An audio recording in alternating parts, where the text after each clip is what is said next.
Mike, I think you guys pretty much held the lead consistently for about 35 minutes, and then it just sort of felt like Kansas. I think they made like maybe 6 of their last 8 shots. Just what did you see in that maybe last 4 or 5 minutes? Was it them going up a level? Was it you guys maybe just running out of a little steam? I don't think our defensive intensity was there the second half like we started the game and finished the first half. And they picked their defense up. And it was obvious they held us to 31 points and we gave up 43.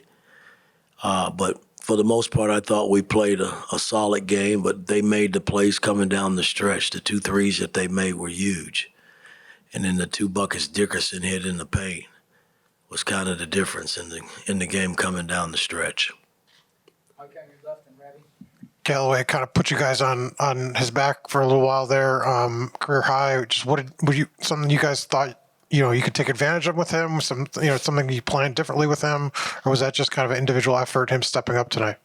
He had a good game, and it was good to see because he's had his ups and downs this season, but tonight he had a solid basketball game, and I just hope he can build on that. Yeah, Coach, your thoughts on Ware's performance overall, the points and the rebounds and his defense on Hunter Dickinson for a majority of the time that he was out there? Well, I thought he did a good job, early on. I thought the 2 buckets that we gave up, we gave up a layup to Adams, which we didn't take a foul. I mean, it was Ware that let him lay it in. And then the 2 buckets that Dickerson got in the paint, I thought was huge. And I don't know if Ware was tired at that particular time, but he just didn't battle him like he did the first half and throughout the first half. I thought those 2 shots were huge for him coming down the stretch. Coach, you mentioned that Kansas picked up their defense in the second half. They held you guys to 33% from the field. What kind of adjustments did they make to slow you guys? Well, I mean, we had Malik and McKenzie both in foul trouble. After we built the lead, we stayed around 8, 9, 10 points in the second half early on, and those 2 guys picked up fouls, so you had to pull them and try to prolong the game. And I thought that was somewhat the difference, too. They were able to capitalize on that. Mike, I know there are absolutely no moral victories in this program, but that's the number 2 ranked team in the country, and you took them nose to nose. How much can you benefit from that going forward with these guys, knowing that if they just played just a little bit better, that they're capable of competing at that level? Well, it's really the first game that we've had. We've been in a lot of close games, even the early games that we've had, and we didn't cave. And I thought tonight we didn't make the plays defensively that we needed to make in a game like this. But it's a game that we can definitely build on, especially after you come out of a game like the Auburn game. I didn't know which way we would go, but I thought we played pretty well, and you got to tip your hat to Bill and his team because they did everything they needed to do to secure the win down the stretch. We just didn't get it done. Over here. Did you encourage Trey to be more aggressive and go to the rim today? He seemed to be more aggressive than he's been the last few games. No.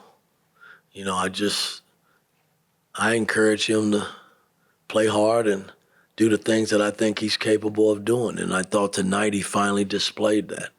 So, I don't think anybody is holding Trey back. He had a hell of a game tonight. I was happy to see that. I just hope he can build on it.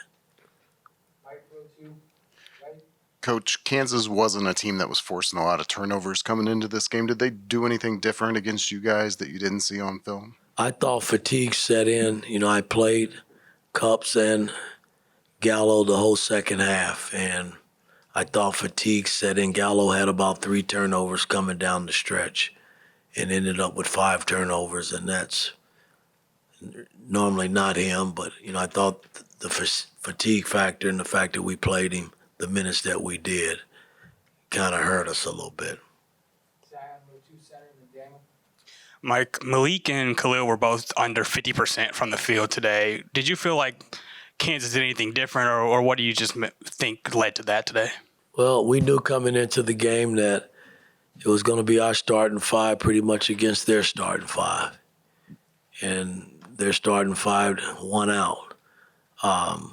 No, I thought, Ware didn't get a whole lot of good looks. Malik had a few good looks inside that he just didn't complete. But for the most part, I thought they played a pretty good ball game. I got to get Malik rebounding the ball a little bit more. That might help us. Daniel in front, last one. Yeah, you mentioned how kind of after Auburn you were unsure of how your team would respond.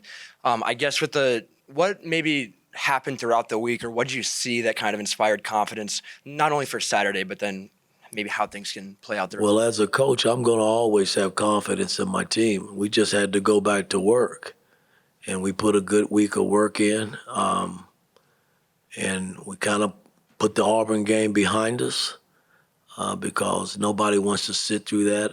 As a coach and as a player, you don't want to go through that. But we did, and I thought we rebounded tonight, but again, we didn't win. And so we got to go back to work tomorrow and get ready for our next 2 games.